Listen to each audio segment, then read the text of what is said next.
Queridos, graça e paz, shalom, shalom, shalom. Mais uma vez, nós estamos juntos agora na nossa 18ª aula para nós tratarmos e terminarmos o módulo 2 do Panorama do Antigo Testamento.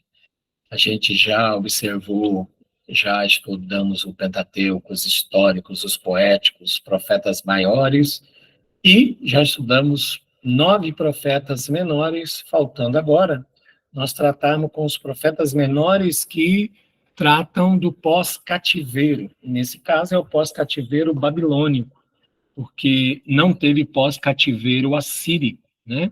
Da Síria ninguém voltou do cativeiro assírio e nós então não temos essa disposição, somente esses 3 profetas atuando aí no cativeiro babilônico. Então, os 3 últimos livros do Antigo Testamento, os profetas menores são Ageu, Zacarias e Malaquias. Eles formam o grupo dos profetas do período pós-exílico da história, né? Da história judaica. A época e o contexto histórico desses livros, eles vão corresponder aos de Esdras, aos de Neemias e também aos de Esther. E quando a gente pensa neles, nos profetas, nos 12 homens com uma missão, tem algo interessante no seu manual. E lá na página 292, se você abrir agora lá, você tem aqui uma tabela com uma comparação dos profetas maiores e menores. Inclusive, você pode saber nessa comparação quais profetas que eram contemporâneos. Então, surge essa dúvida, quais os profetas que eram contemporâneos? Então, a gente vai descobrir que o primeiro profeta que sai ali profetizando dentro dessa época, a gente tem ali contemporâneo, por exemplo, Joel com Obadias, eles eram contemporâneos. Joel com Obadias, você pega ali. Você tem ali Oséias com Isaías, eles eram também contemporâneos. E aí você vai ter aqui o destino de cada um desses profetas, a data deles, o significado do nome deles e a mensagem e o tema de cada um deles. Então, você ganha aqui, na verdade, não são dos profetas menores, mas os maiores também. Então, você ganha aqui 17 mensagens, 17 temas que tratam sobre este assunto. E isso é muito interessante, nós temos esse recurso que nos ajuda muito aí no nosso manual. Então, página 292, você vai ter isso daí que vai lhe ajudar bastante, certinho? Então, o que é bom nós estudarmos é que esses 3 últimos livros, eles fornecem uma visão da condição política, física e espiritual do remanescente de Judá que voltou do cativeiro babilônico, cobrindo um período de uns 100 anos, mais ou menos. Então, começa com o decreto de Ciro, em 538 a.C., até 420. Vamos lembrar que é esse decreto que permite que a primeira leva de judeus possa voltar, bom? Já agora não é mais a Babilônia que domina, é a Pérsia, mas eles, como eles foram levados em três levas diferentes, eles vão voltar também da mesma forma.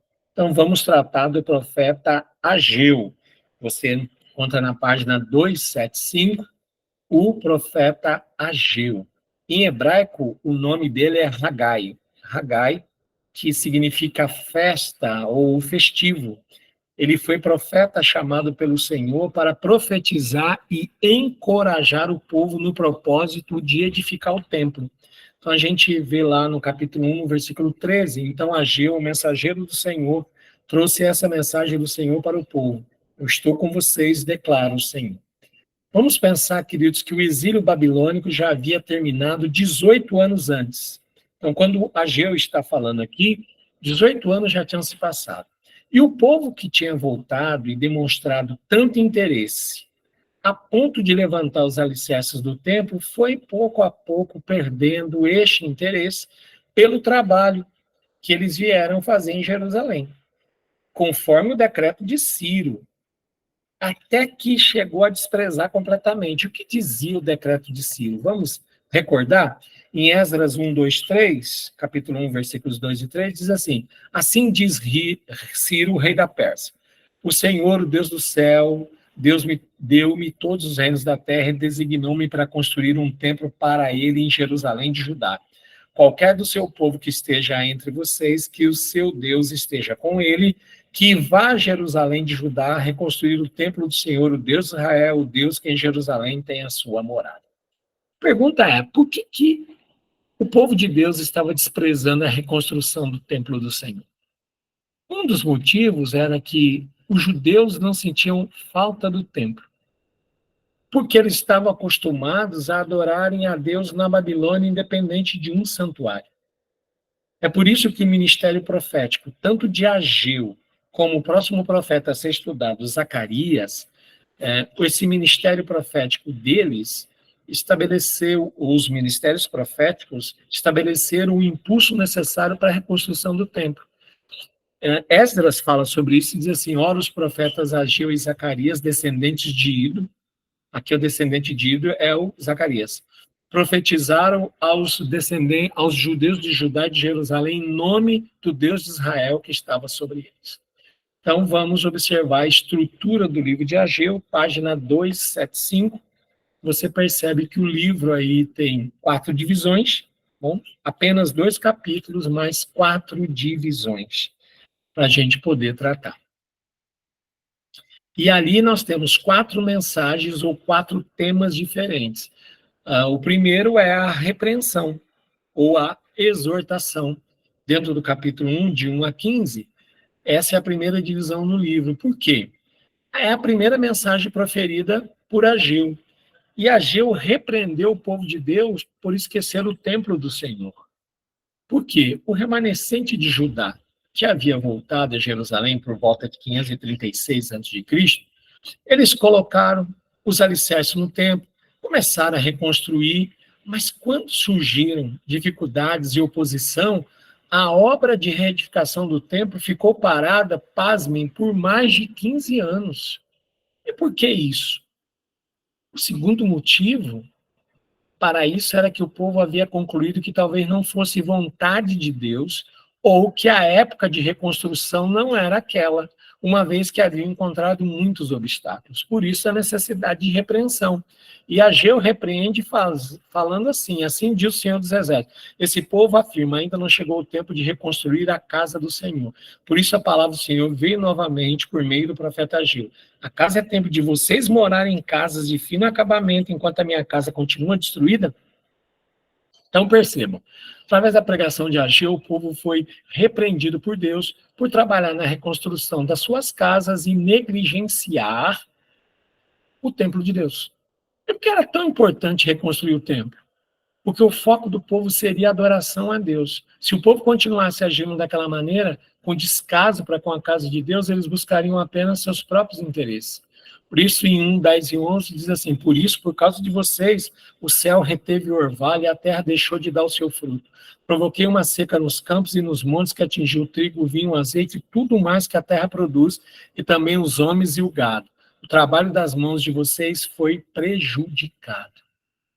O povo estava sofrendo dificuldades, desastres naturais que destruíram as colheitas, fazendo que o povo se mantivesse na pobreza. Por quê? Porque eles estavam desprezando o trabalho na casa do Senhor. Por isso que o povo deveria colocar em primeiro lugar as coisas principais. Os líderes também foram desafiados a liderar o povo, a obedecer à voz do Senhor, o que eles fizeram através da pregação de Ageu.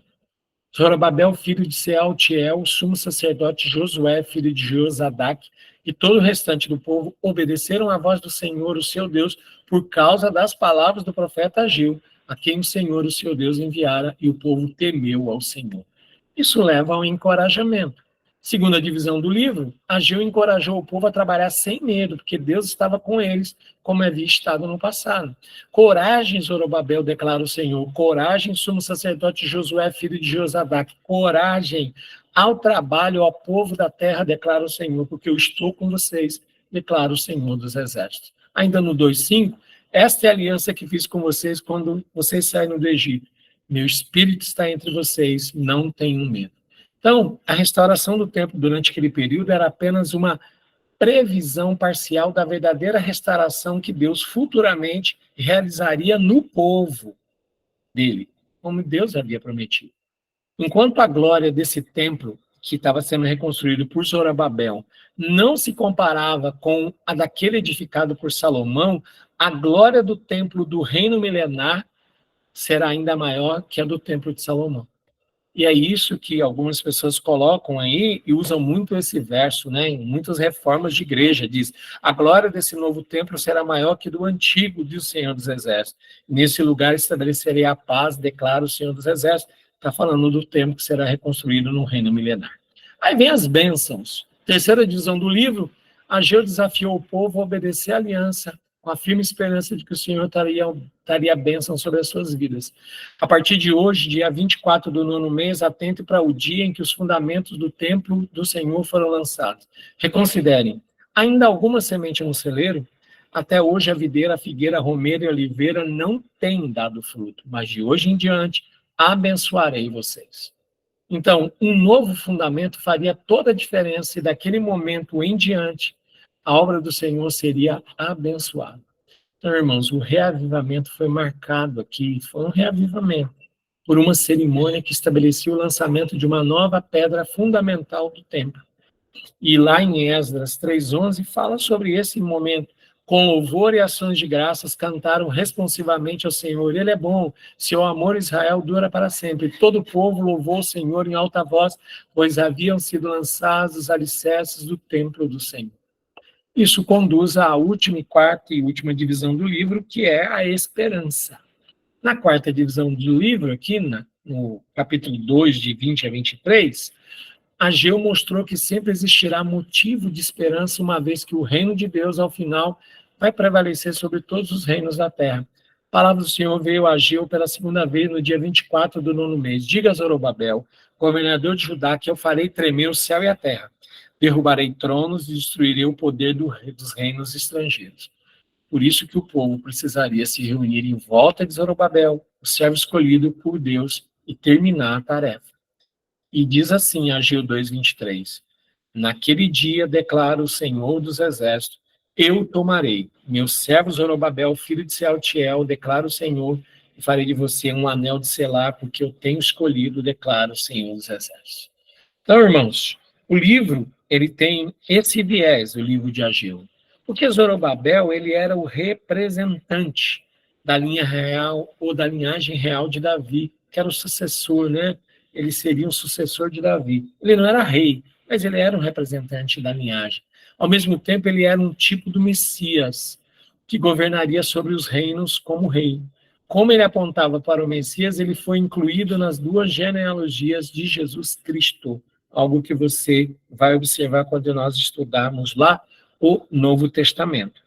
E então, qual era o tema, o propósito de Ageu? Página 278, você encontra isso aí no seu manual. Ageu relembrou o remanescente de Judá, que retornara do exílio, que nada que fizessem prosperaria, a menos que fossem obedientes, reconstruísse o templo para restabelecer o culto a Deus como foco central da nação. Qual é a mensagem a ser aplicada para nós também, irmãos? Nossa primeira prioridade na vida tem que ser a busca a Deus e a realização da obra do seu reino, não a nossa própria. E nós precisamos considerar, ou seja, pensar cuidadosamente os nossos caminhos. A adoração a Deus precisa vir antes do trabalho do homem. Com isso em mente, a gente avança e vai para o profeta Zacarias, que é a página 280 do seu manual. Zacarias era um sacerdote que nasceu na Babilônia, mas seu avô o trouxe para Jerusalém, quando Zorobabel retornou do exílio. Zacarias encorajou o povo, assim como Ageu, a que reconstruísse o templo. Nós já vimos isso, né? Esdras 6:4 diz assim, com isso os líderes dos judeus puderam continuar seu trabalho e foram encorajados pela pregação dos profetas Ageu e Zacarias, filho de Ido. Finalmente o templo foi terminado, como havia sido ordenado pelo Deus de Israel e decretado por Círio, Dario e Artaxerxes, reis da Pérsia. E então, o templo aqui, em Zacarias, ele tem também esse viés de importância. Por quê, irmãos?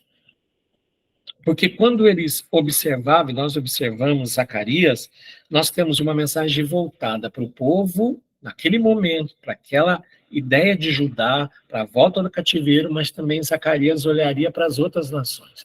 Porque as nações gentias, elas estavam reinando sobre a terra. E quando você olha só para o reino ali de Judá, parecia que Israel estava caminhando para a ruína novamente. Contudo, o que Zacarias vai trazer de mensagem, irmãos, é que se aproximava o dia em que o Messias viria, e ele limparia e restauraria Israel, e o reino seria de Deus, não de homens. E isto animou o povo, por quê? Porque mostrou que Deus permanecia fiel às alianças e valia a pena servi-lo. Então a gente olha a estrutura, e a gente percebe essa estrutura aí, com 14 capítulos e 3 divisões principais. Primeiro o povo é chamado para voltar para Deus, depois há uma restauração que ainda aconteceria, e o restaurador falando sobre o Messias. E tudo começa, irmãos, com o chamado ao arrependimento, que é essa chamado para que o povo volte. A ideia principal aqui é que o povo deveria aprender as lições da história da própria nação e se arrepender, e voltar realmente para ele. E você vê isso tudo esboçado na página 281 também, e o resumo na página 282. Então, olha o que diz Zacarias, capítulo 1, versículos 2 e 3. Eu, Senhor, fiquei extremamente irado com os seus antepassados. Portanto, diga ao povo, assim diz o Senhor dos Exércitos, voltem-se para mim e eu me voltarei para vocês, diz o Senhor dos Exércitos. Deus deu ao profeta, e aí é isso que nós vamos ter agora em Zacarias, uma sequência de 8 visões. Depois você pode estudar de forma individualizada cada uma das visões. E você tem aí na página 281 as 8 visões e a aplicação de cada visão. Por exemplo, lá na página 281 você percebe que Deus deu a visão dos cavaleiros entre as murtas. É interessante agora a conexão entre essa visão dos cavaleiros com o livro de Apocalipse. São 4 cavaleiros também. A mensagem que Deus vai reconstruir a casa. Tem lá o candelabro de ouro, a visão, o Espírito de Deus realizará tudo. Então, essa sequência de 8 visões tem um propósito. Qual é o propósito, afinal? É encorajar o povo, irmãos. Porque essas visões foram dadas para afirmar que Deus permanecia fiel às suas promessas. E por isso, eles terminariam o templo. E aí nós temos só alguns destaques, né? Algumas visões, por exemplo, o rolo que voa, o rolo que vem voando aí, ou o pergaminho que voava, era um imenso rolo que voava e levava as palavras de Deus de condenação do pecado, para mostrar que Deus ia julgar o pecado de forma pessoal. Depois a gente tem uma outra visão, uma mulher em um éfa. O que era um éfa? Éfa era a unidade de medida para coisas secas. Era como se fosse um tambor que você colocava até 35 litros de coisas secas. E a ideia ali é que é para simbolizar o pecado, que ele seria removido lá para a terra imunda da Babilônia, que seria o lugar do exílio, e ali ele seria tratado o pecado, para que o povo, quando voltasse de uma forma diferente para a terra. E o destaque aqui, que é muito interessante, é nos capítulos 12 a 14. Por quê?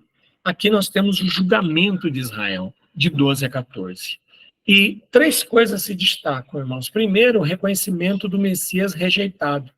Interessante porque é tratado aqui da rejeição do Messias.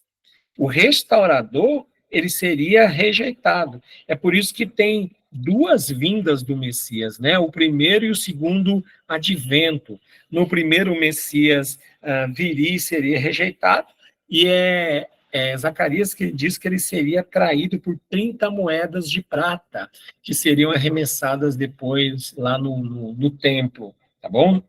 E nesse tempo, por causa da rejeição, Israel seria orientado por falsos pastores, falsos líderes. Então, Jerusalém, debaixo de aflição, aguardava aquele a quem o seu povo transpassara, e traspassar e se arrepende com um arrependimento autêntico. Capítulo 12 agora, eles vão olhar para aquele a quem traspassara, que é o segundo advento de Cristo, não é? Não é o primeiro, é o segundo. Quando ele voltar para Jerusalém, e haverá naquele povo um arrependimento verdadeiro. Também trata sobre o remanescente, a salvação de remanescente, porque ali é falado que o pastor é ferido, o bom pastor é ferido. Assim é aberta a fonte que purifica de todo pecado. Zacarias 13 fala de uma fonte aberta na casa do Senhor, né? A graça que vai vir dessa fonte. Então é algo maravilhoso que eu estimulo você a estudar o livro de Zacarias e ler com mais cuidado, né, mais paciência. E depois o estabelecimento de um reino universal de Deus, dizendo que chegaria o dia que Deus seria rei sobre toda a terra. Então, a aflição de Jerusalém é seguida pelas bênçãos e julgamentos do reino de Deus. O reino de Deus vai ocupar toda a terra.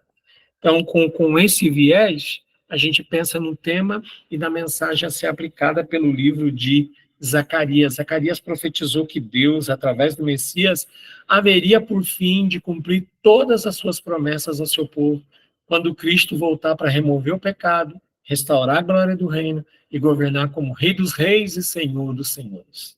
E a mensagem que pode ser aplicada, e é aplicada para nós também, é que é através do Espírito de Deus que ele realiza o seu propósito, seu plano no mundo e em nossa vida como indivíduos. O que Deus vai fazer pelo seu Espírito. Não será nem por força, nem por violência, mas é através do Espírito. E você sabe em Zacarias que quando o Messias, né, Jesus Cristo, voltar à Terra, o seu segundo advento, a sua parousia, vai ser no Monte das Oliveiras. Ele vai colocar os pés no Monte das Oliveiras, ele vai julgar todas as nações que estarão reunidas contra Israel, e depois de vencê-las na batalha do Armagedon, ele vai dar início ao reino milenar para reinar e governar sobre a terra como Rei dos Reis, o reino milenar. Ok? Isso vai nos conduzir ao profeta Malaquias. E profeta Malaquias, o último dos profetas aí, o que faz a transição aí para fechar o cânon do Antigo Testamento, ele significa meu mensageiro, esse é o significado do nome. E na página 286 você encontra, né, 286 aí você vai encontrar tudo relativo aí a Malaquias, bom? A partir da página 286. Então, quando a gente pensa em Malaquias, pensar ele em dois tempos. 85 anos antes do ministério de Malaquias, 85 anos antes do ministério de Malaquias,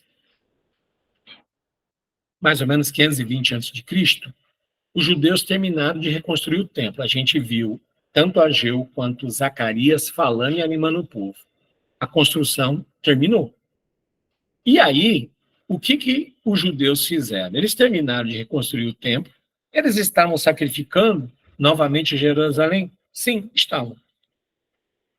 Os sacerdotes estavam servindo novamente no templo? Sim, estavam. Então, tudo estava bem, não é mesmo? A gente percebe pela estrutura aqui do livro, pelo esboço, que não. Nós temos apenas 3 capítulos, a gente tem aqui 5 divisões desse livro.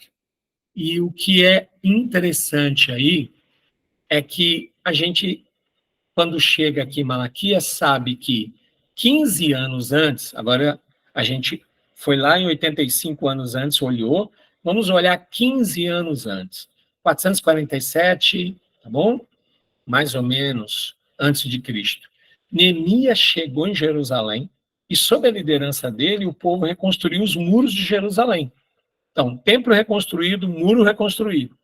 Depois, sob a direção de Neemias, lá junto com Esdras, que está lá em Neemias 9, no capítulo 9 e 10 do livro, eles renovaram a aliança com Deus. E eles afirmaram lá que eles iriam obedecer às leis de Deus. Aí, passado essa renovação, na história, Neemias teve que voltar para a Pérsia. porque ele havia combinado com o rei que ele voltaria. E nesse tempo que ele ficou fora, o povo abandonou essa aliança que havia feito. Depois Neemias vai voltar, vai chamar o povo novamente, mas teve esses percalços. E nesse tempo que Neemias voltou para a Pérsia, o povo abandonou a aliança, é aí que começa o ministério de Malaquias. E começa por quê? Porque o povo começou a duvidar de Deus. E ao duvidar de Deus, é um povo que se tornou cínico, porque Deus ainda não havia cumprido as suas promessas, então começaram a duvidar. Quais eram as promessas? O Messias ainda não tinha vindo. A glória de Deus não apareceu no templo. Israel não era a principal nação da terra e estava sofrendo. Mas aí o profeta foi usado por Deus para fazer a nação lembrar de algumas coisas. A primeira coisa, o privilégio da nação. Tinha uma queixa do povo. Versículo 2, capítulo 1, no versículo 2. Em Malaquias 1:12, o povo está se queixando, como o povo lá que havia saído do Egito. Eles estavam dizendo, Deus já não nos ama. É por isso que nós sofremos. Sabe? Aí Deus vai responder nos versículos 3 e 4. Ele diz, no 2, eu vos tenho amado, diz o Senhor. E eles diziam, mas em que nos tem amado? E ele vai dizer o seguinte, olha, olhem para Edom, para Esaú. Você ainda está vivo porque eu destruí Edom. Tá? Eu destruí aquela nação que era inimiga de vocês, por isso que vocês ainda existem como nação. Vocês são privilegiados. Mas aí entra a atitude cínica do povo. Eles começaram a dizer, então, como eu citei, o Senhor já não nos ama, embora o sirvamos. Capítulo 1, versículo 6. Nós servimos a Deus. E nós continuamos servindo, mas ele não nos ama, embora o sirvamos. Mas o Senhor, ele vai falar uma coisa muito séria aqui, que eles estavam desprezando o nome dele. Eles não estavam servindo eles de verdade. E eles chegaram, então, à maravilhosa conclusão de 3,14, dizendo assim, o povo, vós dizeis, inútil é servir a Deus, que nos aproveitou termos cuidado em guardar os seus preceitos e andar de luto diante do Senhor dos Exércitos. Então, eles disseram, com cinismo, não vai a pena servir a Deus, porque ele não julga os nossos inimigos. Ele não recebe os nossos sacrifícios, capítulo 2, versículos 13 e 14. Porque Deus havia cobrado deles através do profeta, dizendo, cobris o altar do Senhor de lágrimas, de choro e de gemidos, de sorte que ele já não olha para a oferta, nem aceita com a prazer da vossa mão. E perguntais por quê? Porque o Senhor foi testemunha da aliança entre ti e a mulher da tua mocidade, com a qual fostes desleal, sendo ela a tua companheira e a mulher da tua aliança. Aí Deus traz as respostas pelo profeta, irmãos. Deus vai dizer o seguinte, o próprio Deus virá ao templo, capítulo 3, versículo 1. Ele vai vir para limpar o povo, mas não vai ser agradável, porque o povo era pecador, estava em pecado, e o Senhor, o próprio Deus, viria ao templo dele. Ao mesmo tempo, Deus vai dizer no capítulo 3 que ele é misericordioso. E sendo misericordioso, ele enviaria primeiro um porta-voz, um mensageiro, para preparar o seu povo para a sua vinda. E no 3:1 ele diz, eis que envia um mensageiro que preparará o caminho diante de mim. De repente virá ao seu templo o Senhor, a quem vós buscais, o anjo da aliança, a quem vós desejais. Eis que ele vem, diz o Senhor dos Exércitos. Mas quem estava pronto para a sua chegada? Aí, irmãos, o profeta destaca também a impureza da nação. E aí não era só o povo, hein? Também tinha o pecado dos sacerdotes. E qual foi o pecado dos sacerdotes? O texto vai dizer que eles estavam oferecendo sacrifícios inúteis ao Senhor. Eles estavam aceitando o pior que as pessoas traziam. As pessoas traziam animais cegos. Olha, 1:8. Quando trazeis animais cegos para os sacrificares, não é isso mal? E quando trazeis o coxo ou enfermo, não é isso mal? Ora, apresenta ao teu governador, acaso ele terá agrado de ti, te será favorável, diz o Senhor dos Exércitos. Eles estavam trazendo, o povo trazia, os sacerdotes estavam aceitando. E por que os sacerdotes estavam agindo assim? Qual era a razão? 3 coisas, irmãos. A atitude pecaminosa dos sacerdotes era indiferença para com as coisas de Deus, era um serviço externo vazio.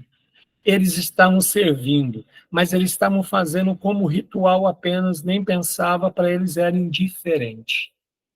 Aí Deus teria uma reação a isso. Qual seria a reação de Deus? Deus foi muito claro através do profeta, ele iria envergonhar quem o envergonha, falando com os sacerdotes. E Deus honraria aqueles que o honram. Deus disse que faria isso. E aí, a impureza da nação também tinha o pecado do povo. Os sacerdotes pecavam, o povo também pecava. Com o quê? Casamentos pecaminosos. Inclusive, os sacerdotes estavam envolvidos em muitos desses casamentos. Os 2 principais pecados de Israel, quanto a isso, foram: os homens se casaram com mulheres estrangeiras, pagãs, descrentes e incrédulas. E para isso eles estavam se divorciando das próprias mulheres, que eles tinham uma aliança. E Deus disse: não é possível. Vocês estão deixando a mulher da sua mocidade, que eu fui testemunha da aliança de vocês, e vocês estão se casando, casamentos mistos, que já haviam conduzido Israel para a idolatria. Vocês querem voltar ao mesmo ponto? Tanto que quando Neemias volta, junto com Esdras, eles fazem esses homens abandonar essas mulheres estrangeiras, os filhos que eles tiveram com essas mulheres. Porque os meninos já não sabiam nem a língua do povo de Deus. Eles sabiam a língua das suas mães. E essas mulheres continuavam a adoração idólatra. E aí o povo, diante disso, tinha ações cínicas. Quais são essas ações cínicas? A adoração a Deus tornou-se apenas uma tradição vazia. Fazia por fazer, capítulo 1, versículos 12 e 13. Bom? 12 e 13 diz assim: mas vós o profanais quando dizeis a mesa do Senhor é imundo, que nela se oferece, isto é, sua comida desprezível, e dizeis ainda, que canseira, e me desprezai, diz o Senhor dos Exércitos, vós ofereceis o dilacerado, o coxo, o enfermo, assim fazeis a oferta, aceitaria aí eu isso da vossa mão, diz o Senhor. Apenas tradição. Então eles trouxeram sacrifícios impuros ao Senhor, os sacerdotes pecavam, os sacerdotes ensinavam mentiras, os homens se casaram com as mulheres estrangeiras, se divorciaram das suas esposas, e eles, a finalização foi, não entregavam mais o dízimo a Deus. Por isso que o Senhor vai dizer que eles estavam roubando a Deus. Então eles foram abandonando todas as disciplinas espirituais. É por isso que o profeta Malaquias foi enviado por Deus, para advertir e encorajar o povo para voltar para o Senhor. E aí, ele fala de um remanescente fiel, que o remanescente seria aqueles que seria formado por aqueles que se arrependessem. E aí, no 3,16, é o que eles fizeram. O que essas pessoas fiéis fizeram? Ele vai dizer assim: então os que temiam o Senhor falavam uns aos outros. O Senhor atentava e ouvia, havia um memorial escrito diante dele para os que temem o Senhor e para os que se lembram do seu nome. Aí Deus faz uma promessa. Ele fala sobre o dia do Senhor, e naquele dia ele vai punir todos aqueles que o rejeitaram, mas iria abençoar aqueles que o conhecem. Então, qual é a lição? A lição que Malaquias quer trazer é que vale a pena servir ao Senhor, aconteça o que acontecer. E aí nós encerramos pensando na palavra final que Deus deu para a nação. Começando pela ordem final. A ordem final de Deus é para que eles fossem fiéis. Lembrai-vos da lei de Moisés, meu servo, a qual lhe prescreviam Horebe para todo Israel a saber estatutos e juízos. A primeira coisa, seja fiel à aliança mosaica. Por quê? Vamos lembrar? A aliança abrâmica dava direito à terra. Direito à terra prometida. Mas para permanecer na terra, era preciso ser fiel à aliança mosaica. Foi isso que foi estabelecido na aliança mosaica. Se eles não fossem fiéis, eles seriam espalhados de lá. E eles acabavam, quer dizer, tinham voltado fazia alguns anos, por causa justamente a volta deles É porque eles tinham sido dispersos pelo Senhor. E aí Deus faz uma promessa final. Que antes que chegasse o dia do Senhor, Deus enviaria um mensageiro para preparar o povo dele para isso. E aí, essa que é a conexão com aquilo que vai dar sentido ao Novo Testamento. O que eu quero estimular você neste final é que você saiba que existem recursos no seu módulo. Como eu mostrei agora, na página 292, tem uma comparação dos profetas maiores e menores. Mas aqui você tem, a partir da página 293 até a página 299, você tem um resumo. E olha que coisa maravilhosa. Você tem um resumo e os capítulos mais marcantes do Antigo Testamento. Isso dá para você estudar, para você fazer estudos bíblicos, para você pregar, para você preparar, como eu disse, material aqui.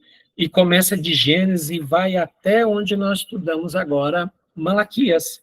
E é muito interessante, porque você vai ter agora também aí, no encerramento do Antigo Testamento, uma visão panorâmica, e você vai ter já, a partir da página 301, os acontecimentos principais entre o Antigo, que nós chamamos de Antigo, e do Novo Testamento, os governos que tiveram, e isso vai ajudar você a entender o panorama do Novo Testamento, que será o próximo livro que nós estudaremos. Então, eu vou parar a apresentação aqui e vou fechar também essa gravação, desejando para todos vocês um grande shalom.